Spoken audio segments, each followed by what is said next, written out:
Want to keep our speed below 70. Below 70? Yes, sir. On this track, yes, sir. All right.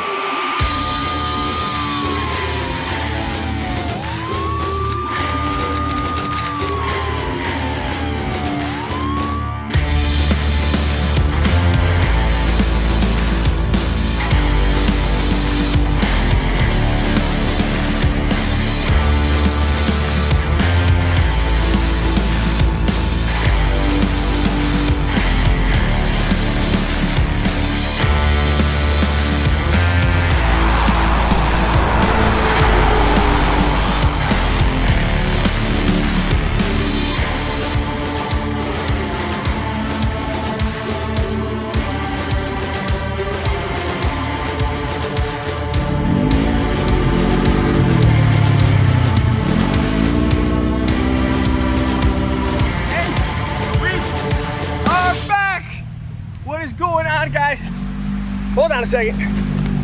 Another one coming.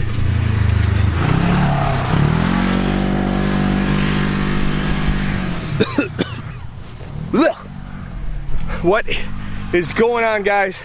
Right now, well, as you can tell in the beginning, we're in Savannah, Georgia. I'm sure you already figured out, hey Nick, you're in Georgia because of Police Fleet Expo. If you follow me on Instagram, you already would have known that because I've been posting all about it. So, just to give you a quick rundown, behind us, we have a road track, and right here is essentially the dirt track. So we have an off-road track, a dirt track. I believe there's where you can test out boats, and they have a motorcycle track. So this is the Police Fleet Expo.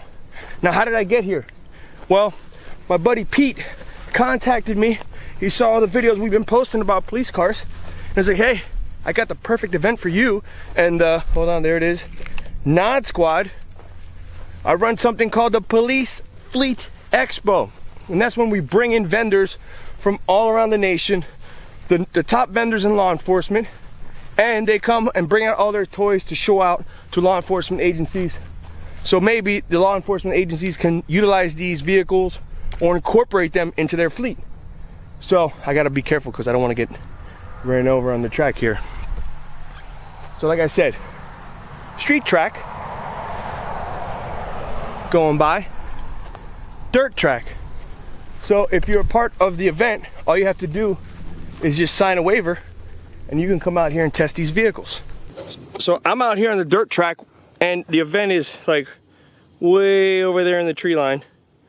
So I'm gonna head over there and see if maybe we can jump in some of these vehicles and I can show you guys what's going on. So as you might have noticed during the montage, not only are they doing off-road tests for like SUVs and pickup trucks, but they also have Polarises out here.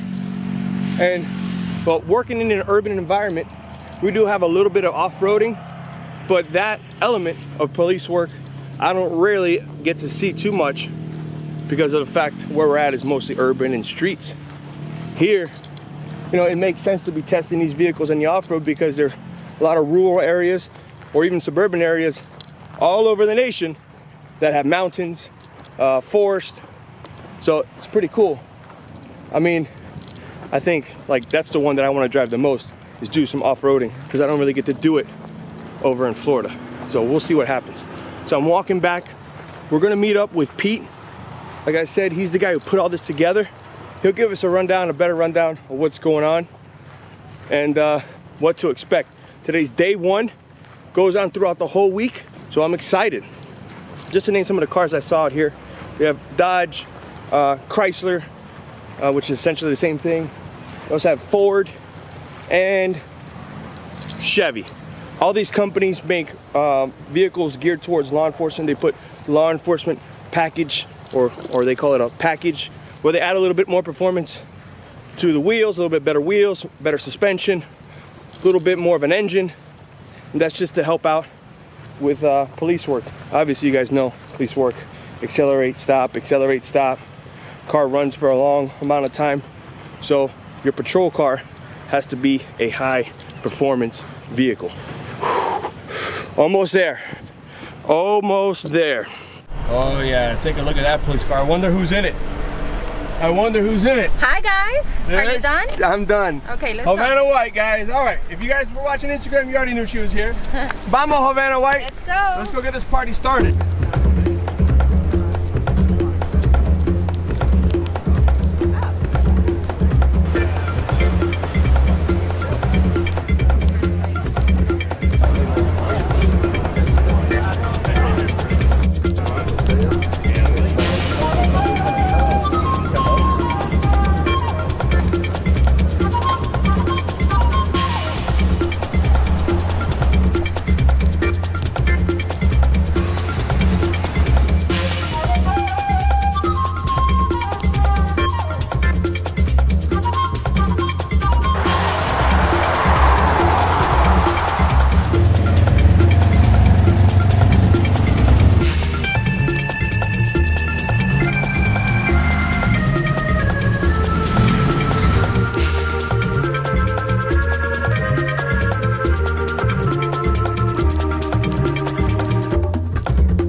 Looking to see. How you doing, Nick?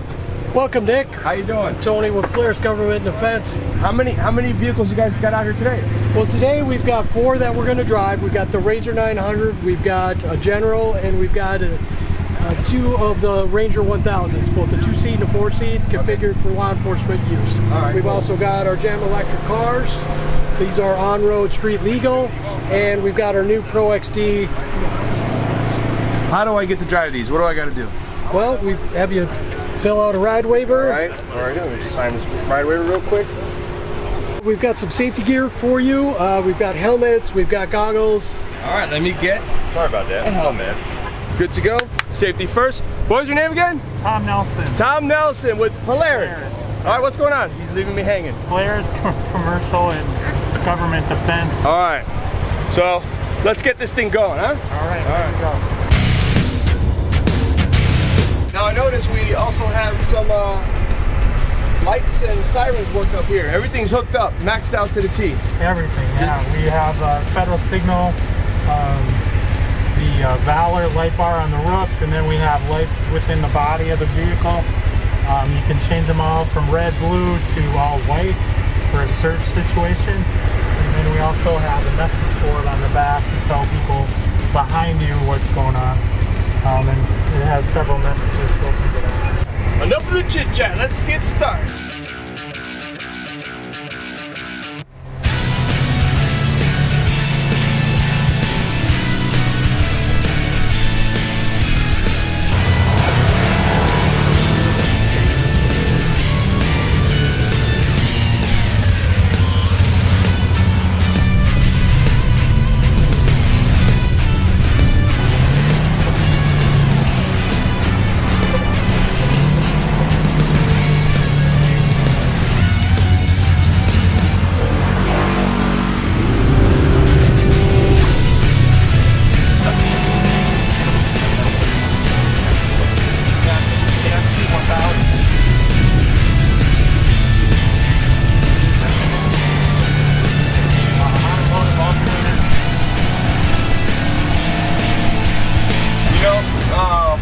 A lot of SWAT teams are going to vehicles like this for active shooter situations where they have to go in, extract really quick, but then go in with a team before, maybe one on the back there and start pulling victims out. So is there any special equipment that you guys add to this for them, or is it just stock like this? Are we driving it? Stock like this, but we can do a lot of custom work. So. All right, awesome stuff. All the apparatus on here, this is a fire one. Yep. Yeah. This has a 78-gallon tank. It's got a foam injector as well, so you can work on vehicle fires or building fires, respond to wildfires out in the grass. So this thing holds water? It does. It holds 78 gallons of water, 5 gallons of foam. It can also do rescue. It's got a rescue skid. So if you have victims of the fire or rescue personnel that need to ride back, we can take care of them there. Awesome. So yeah, so that's what I was talking about. Look, for the SWAT, jump on there. You got another guy who can sit right there, an operator, somebody, a medic who can be administering first aid. Does this pull out? It does, yeah. So this is collapsible, but we can also take this out. It's not bolted in now. Oh, okay, but it slides out. Yeah. There you go. So which one you guys like better? The fire or the police? I'll tell you right now, I like this one better. I'm not biased or anything. Just looks better. Come on. Looks better. Guys, Ford just signed us. We're just finishing up the documents here. No? No? Oh, no. This is giveaway hats. But same thing.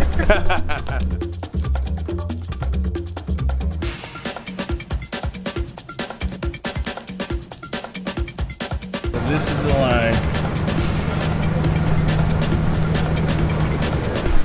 Usually you have to wait in a long line back here. Talk to some people behind the tent at Ford.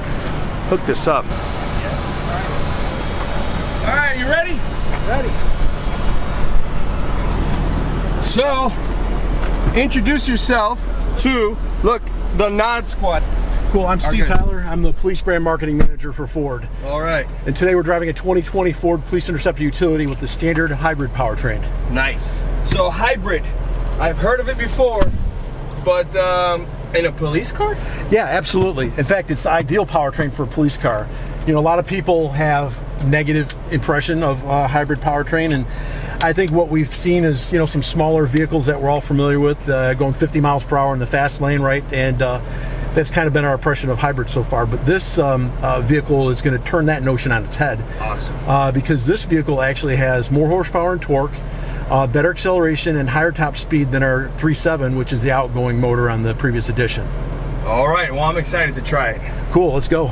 All right, so we're getting in. What are the rules of the road here? All right, we want you to be able to be comfortable testing the vehicle, make sure the green cones are going to indicate to you when to hit the brakes. Want to keep our speed below 70. Below 70? Yes, sir. On this track, yes, sir. All right. Yeah, it's got some pickup. Oh, it goes. It's got more horsepower, more torque, better acceleration, and a higher top speed than the outgoing 3.7 liter did.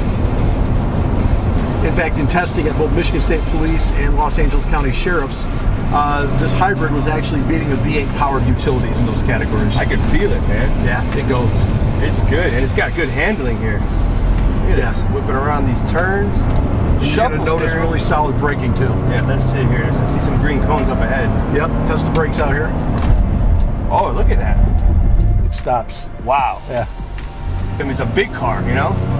Yeah, I mean, you know, you think of a sport utility vehicle as being big and bulky, but when you're behind the wheel of this, you really feel like you're driving a car, you know? Yeah, look at this thing. It's fucking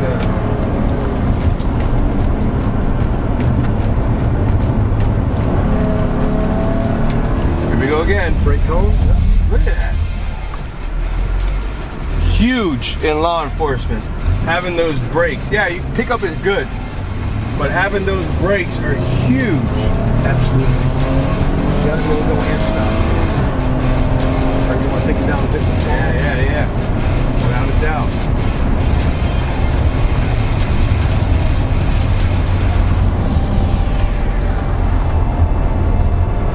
He's handling like Pretty a champ. smooth, huh? Yeah. Not a lot of body roll. Nope.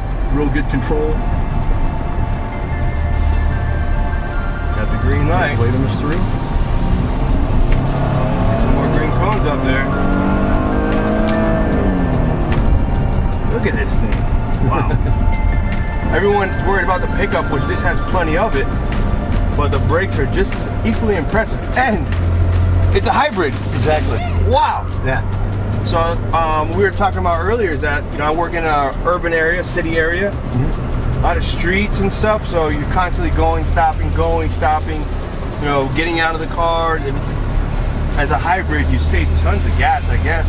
Absolutely. You know, it gets a 41% improvement in fuel economy, but that's just a portion of the fuel savings. When you look at our model, it suggests you'd save about $3,500 a year in fuel. That's driving 20,000 miles a year. That's only 2 8-hour shifts, and you're probably running a hot seat in your city, right? Yeah. But 2 8-hour shifts, idling about 60% of the time, you're going to save $3,500 a year, and about 3/4 of that actually comes from the idle savings. Really? Yeah, because the hybrid engine will power all of your onboard equipment, and it'll shut off the gas engine for extended periods of time. It'll power everything. It'll power your AC compressor. It'll power heat in the winter. It'll power all of your onboard equipment. The gas engine will shut off for, like I said, extended periods of time, coming on occasionally to charge the battery. And you really save a significant amount of fuel with that. Yeah, without a doubt. So appreciate the ride. Absolutely. Thank you for your time. And this is a great car, man. Thank you. Appreciate it. I love it too. I think our engineers did a great job with it. All right, let me get out. Oh, it says ballistic panels. Yeah, so this vehicle, you can get level 3+ or level 4+ ballistic panels in the door, installed in the door. It's a factory option. The level 4 basically, or level 3 basically stops rifle rounds, and the level 4 will stop armor piercing rounds. Nice. So all 4 doors? Front doors only. Front doors only. And that's even, so you guys even that out with the suspension and everything? Yeah, it's made to handle the extra weight. The vehicle's engineered around it. We put the heavier hinges in all of our vehicles so it can handle the, it's about 50+ pounds per door for the extra weight, but well worth it if you're under fire. Oh, for sure. Yeah. All right, thanks again. Cool, thank you. Take it easy. So I didn't do this on purpose. Ford went first, and now we're at the Dodge tent to see what we got over here. I know you guys are gonna be in the comments, Ford's better, Dodge better. Play nice. We're gonna meet up now, head over to the Dodge tent, and I believe we're gonna get to take out the Durango, if I'm not right. Am I correct? The Durango. So we're going out in the Durango. So who's taking me out? Introduce yourself. David Caller, I'm the program manager for police and emergency response vehicles for Dodge Law Enforcement. Awesome. Okay, so is it Durango, correct? I saw That's your right. thumbs the up. Pursuit Durango, we're gonna go out on the off-road course here in Savannah. All right. Pretty excited. Pursuit Durango. There you go. Ooh. We're not gonna be pursuing today though. All right. We're gearing up. Gearing up. Take a look, guys. All right, so tell me, 2019? 2019 Dodge Durango Pursuit. Ooh, Pursuit. All right, so you ready to rock and roll? Yes, we are. All right. I believe earlier on the track, so you do a little more high speed. Now we're going to take the Dodge Durango on the off-road course. So it's pretty exciting about that as well. That's right. So you were mentioning that it was a Pursuit vehicle, right? Or Pursuit package. Yep. But yet we're going off-road. So you expand a little bit, maybe the need for, you're off-road, what do you need a Pursuit vehicle for? Sure, and even though we say the word pursuit, it's really police capable to go through the durability, the severe duty cycles that law enforcement agencies do. And you may be driving down the road and seeing a vehicle at the side of the interstate or whatever, and they're not just on the paved portion of the highway, obviously. We're going off-roading, lost children, they have to go through, even just through the U-turn and the median of the highway. But we sell a lot of vehicles to the rural sheriff, the small towns and cities. And I read a report once that there's over 18,000 police departments in the United States. More than half have less than 10 officers. So you think of NYPD, LAPD, New York State Police. Or even Miami PD. Miami is a huge department, right? Yeah. But there's a lot of small agencies that are out there every day patrolling, and they're going off-roading. It's not just, on the highways. And you think about in the desert area, the mountain areas, and everything like that. So if you think about this Durango here, this is our V8 with the 8-speed transmission.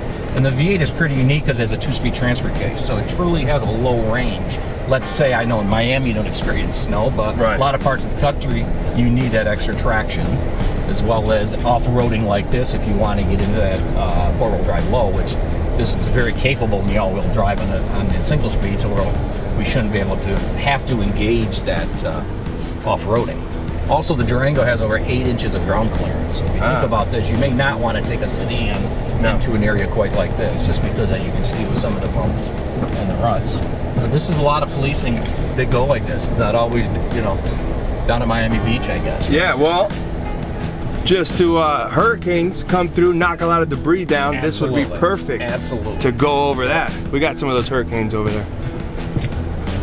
And the vehicle itself, it's a 7-passenger vehicle with the third row, or a 3-row vehicle without the third row. So you got a lot of cargo area in the back, a lot of place to put the equipment in the car, because 21st century policing is so different than it has been years ago, even 15 years ago, with the amount of equipment they're putting in the cars. And you look at how spacious the cabin of the car is, and policing in general, what they have to do now out there. So there's a lot more equipment going in the car.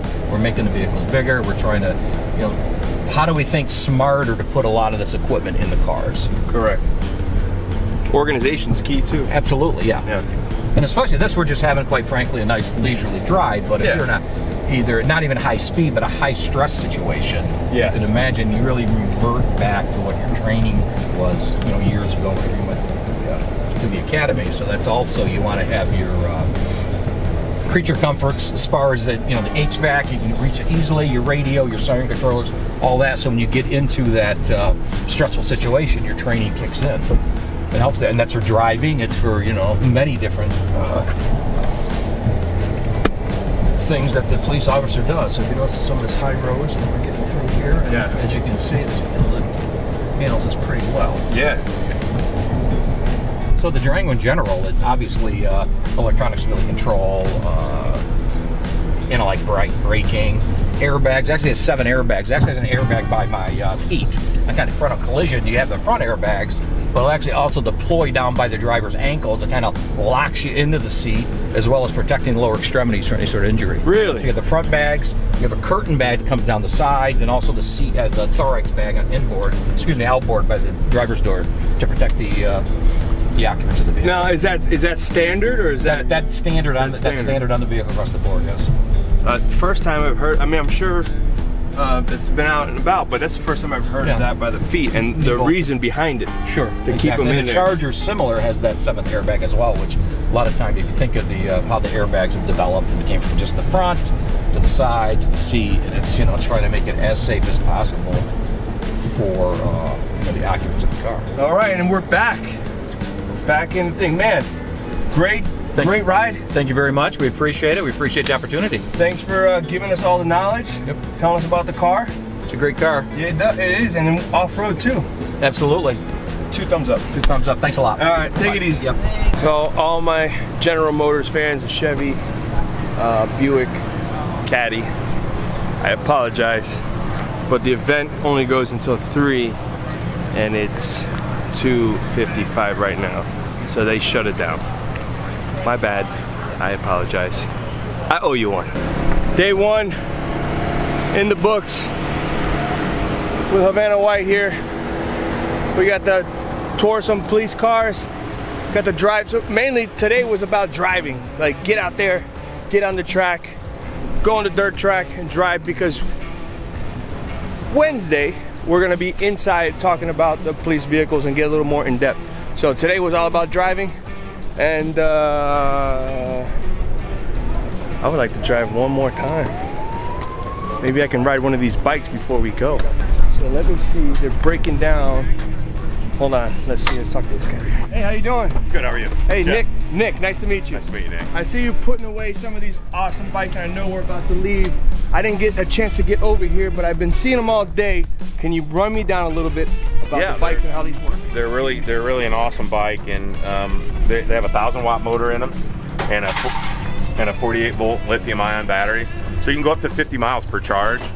They'll go up to 30 miles per hour. So if you got someone you got to go for 1.5 miles and jump off and do a foot pursuit, you're not winded. You're ready to go. These are actually better to get around than in one of those patrol vehicles, and you're in a downtown kind of area. Exactly. Stuck in traffic.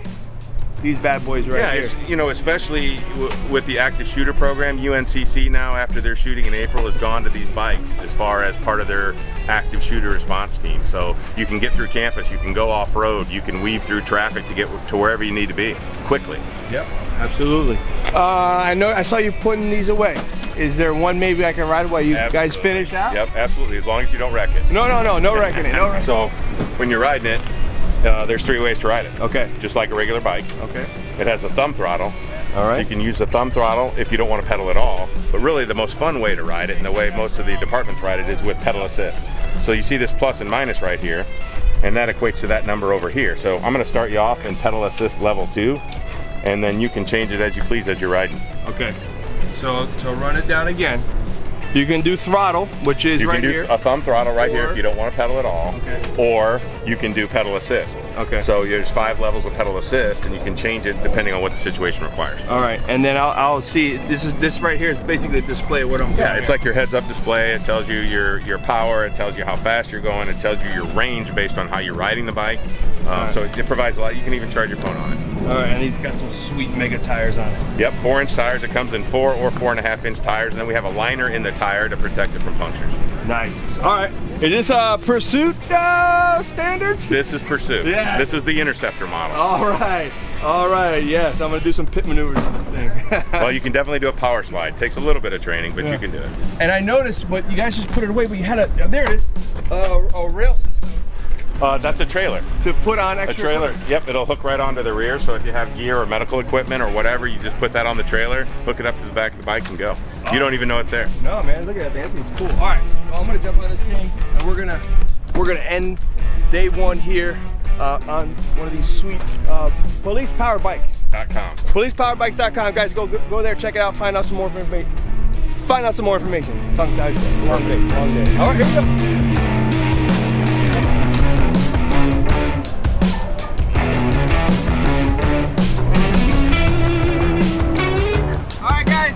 That's the end of day one. I'll see you when I see you, and if I don't see you, then I'll see you. All right, I'm gonna go ride this thing some more.